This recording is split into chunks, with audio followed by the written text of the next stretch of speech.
Ya, pemirsa, Presiden Prabowo Subianto bertemu dengan Raja Inggris Charles III di London, Inggris. Ya, isu lingkungan menjadi perhatian utama.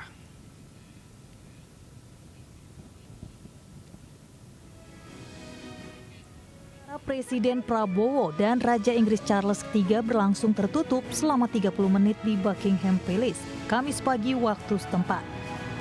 Kedua pemimpin negara tersebut membahas kerjasama di berbagai bidang termasuk pelestarian lingkungan dan hutan.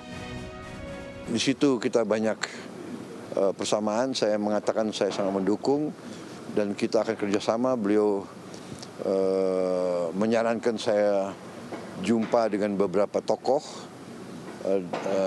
dari jaringan yang beliau telah bangun bertahun-tahun untuk memajukan masalah ini. Presiden Prabowo Subianto juga bertemu Perdana Menteri Inggris Keir Starmer di Downing Street, London, Inggris. Prabowo disambut oleh Perdana Menteri Keir Starmer di depan pintu utama kantor Perdana Menteri. Dalam sambutannya, Perdana Menteri Starmer menyampaikan apresiasi atas kedatangan Prabowo ke kantornya.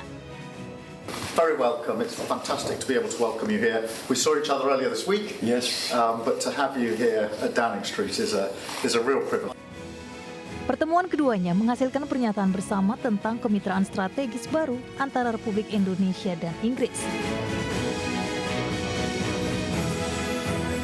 Di London, Presiden Prabowo Subianto juga menghadiri jamuan santap siang yang digelar Wakil Perdana Menteri Inggris Angela Rayner di Lancaster House. Jamuan santap siang ini menandai komitmen Inggris untuk terus mendukung Indonesia dalam mewujudkan berbagai program yang bertujuan meningkatkan kualitas hidup masyarakat. Usai lawatannya di Inggris, Presiden Prabowo akan bertolak ke Abu Dhabi, Uni Emirat Arab, dan selanjutnya pada 24 November kembali ke Indonesia. Pemirsa, kita beralih ke informasi lainnya. Berawal dari keresahan terhadap masalah sampah plastik di sejumlah pemuda di Kota Padang, Sumatera Barat menyulap limbah sampah plastik menjadi mebel non-estetik dengan nilai jual tinggi. Ya, kira-kira seperti apa? Berikut liputannya, pemirsa.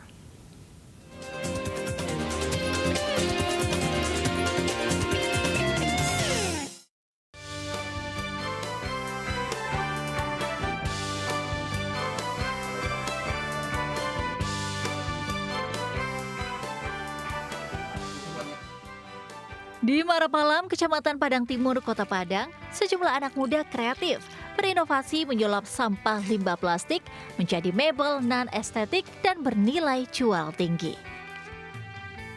Setiap harinya, mereka mengumpulkan limbah plastik, mulai dari botol, plastik bekas, ember plastik, kaleng cat plastik, dan berbagai limbah plastik lainnya.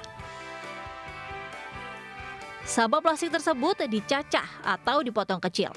Cacahan plastik kemudian dicetak sesuai bentuk yang diinginkan, kemudian dibakar dalam oven selama 2 jam. Hasilnya, keramik plastik dengan motif estetik warna-warni yang sangat unik. Olahan plastik kemudian dibuat jadi jam dinding, juga berbagai macam mebel seperti kursi dan meja. Kursi aja, mungkin kita ambil contoh satu kursi yang full plastik yang paling gede itu mungkin bisa ngabisin sampah plastik sekitar 6 kilo bang. Nanti kan bisa kita konversikan menjadi seperti jam, jadi tempat rak dinding. Mebel limbah plastik ini dijual mulai dari Rp20.000 hingga Rp500.000. Produk furnitur limbah plastik ini dipasarkan online, bahkan menembus pasar ke berbagai daerah seperti Lombok, NTT, Sulawesi, dan Riau. Melalui olahan limbah plastik ini, Rovan dan teman-teman bisa meraup omset hingga puluhan juta rupiah per bulan. Dari Padang, Sumatera Barat, Budi Sunandar, Ayus melaporkan. Ya, dari mebel limbah plastik tadi kita ke informasi wisata yang sangat menginspirasi ini, di mana pemirsa dan juga Alina mungkin ingin memetik melon nih. Wah, ya nih Kevin dan juga pemirsa, ada seorang warga di Yogyakarta yang membudidayakan melon dalam greenhouse dengan sistem hidroponik dan menjadikannya wisata edukasi.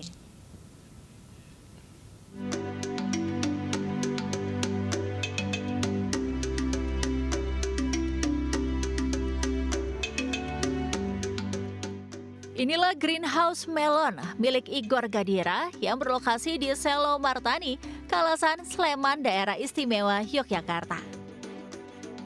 Buah melon premium yang ditanam dengan sistem hidroponik ini tumbuh lebat dengan buah yang menggiurkan.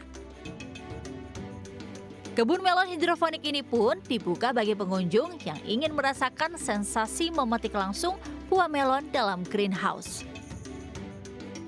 Melon yang siap petik telah diberi tanda dan tinggal dipilih para pengunjung. Buah melon hidroponik yang tumbuh dalam greenhouse ini pun dapat mengurangi serangan hama dan penyakit, sehingga minim penyemprotan pestisida. Rasa buah melon ini juga lebih manis dari melon biasa dan bertekstur lebih crunchy. Selain memetik melon, pengunjung juga dapat mendapat edukasi dari pengelola tentang pertanian hidroponik.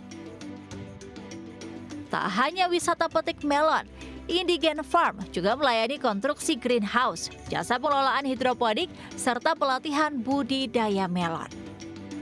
Yang menjadi pembeda di antara melon yang lain itu sebenarnya melon kita ini yang pasti karena kita ditanamnya di dalam greenhouse itu pasti clean ya, tidak ada tanah sama sekali, tidak ada hama dan penyakit, kemudian bersih, segar tentunya karena memang orang langsung dapat bisa metik langsung di lapangan dan buahnya benar-benar fresh.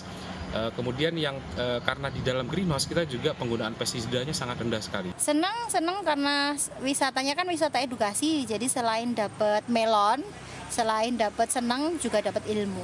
Warna putih yang dekat sama kulit itu kan rasanya nggak ada rasanya, hambar kan. Tapi kalau yang ini tadi sampai bawah dekat kulit itu masih manis dan melonnya itu juicy banget. Pengunjung dapat berkunjung ke greenhouse pada saat masa panen tiba. Untuk harga buah melon premium ini cukup dibanderol dengan harga Rp40.000 saja per kilogramnya. Dari Sleman, Daerah Istimewa Yogyakarta, Gali Bisma, iNews melaporkan. Ya, pemirsa, dalam perjalanannya selama 35 tahun, MNC Group terus berkembang pada 4 bisnis strategis: media dan entertainment, jasa keuangan, entertainment, hospitality, serta energi. 35 tahun berkarya membangun masa depan bersama, MNC Group selalu berkreasi dan berinovasi, memberikan yang terbaik bagi seluruh masyarakat Indonesia. MNC Group menggelar syukuran dan puncak perayaan hari ulang tahun ke-35 di studio RCTI Plus Kebonceruk, Jakarta Barat. Acara bertajuk Membangun Masa Depan Bersama menjadi momen spesial bagi perusahaan yang didirikan Haritanu Sudibyo ini untuk terus bertumbuh positif dan inovatif demi kemajuan bangsa. Di perayaan HUT MNC Group ini turut dimeriahkan dengan penampilan sejumlah artis ternama Indonesia. Tak hanya itu, dalam rangkaian perayaan HUT ke-35, sejumlah unit bisnis MNC Group yang berpartisipasi dan menjadi pemenang dalam event MNC Sports Competition turut menerima apresiasi dari Eksekutif Chairman MNC Group, Haritanu Sudibyo. Bahwa dalam perjalanannya MNC Group itu banyak melakukan terobosan-terobosan baru yang belum pernah dilakukan sebelumnya. Jadi saya sangat berharap ke depan dengan makin dewasa, makin kuat timnya, ya, saya rasa MNC Group akan kembali seperti dulu lagi. Harapan kedepannya untuk MNC Group yang ini 35 tahun selalu sukses dan selalu menjadi trendsetter ke depan. Sementara co-CEO MNC Group, Angela Tanusudibyo, optimistis kedepannya MNC Group bisa menjadi pelopor inovasi industri kreatif di Indonesia. Tentu harapan saya bisa terus berkolaborasi dan dengan semua pihak yang terkait membangun MNC Group ini menjadi terdepan, pelopor inovasi di Indonesia di semua industri yang kita geluti, dan saya mewakili generasi muda tentunya semoga MNC Group ini menjadi rumah inovasi bagi generasi muda dan kaum perempuan. Dalam kesempatan ini, para karyawan pun juga nonton bareng pertandingan sepak bola antara Timnas Indonesia melawan Arab Saudi sebagai bentuk dukungan MNC Group kepada Timnas Garuda di babak kualifikasi Piala Dunia 2026. Dari Jakarta, Amrina Rida, Rizky Solehudin, iNews melaporkan.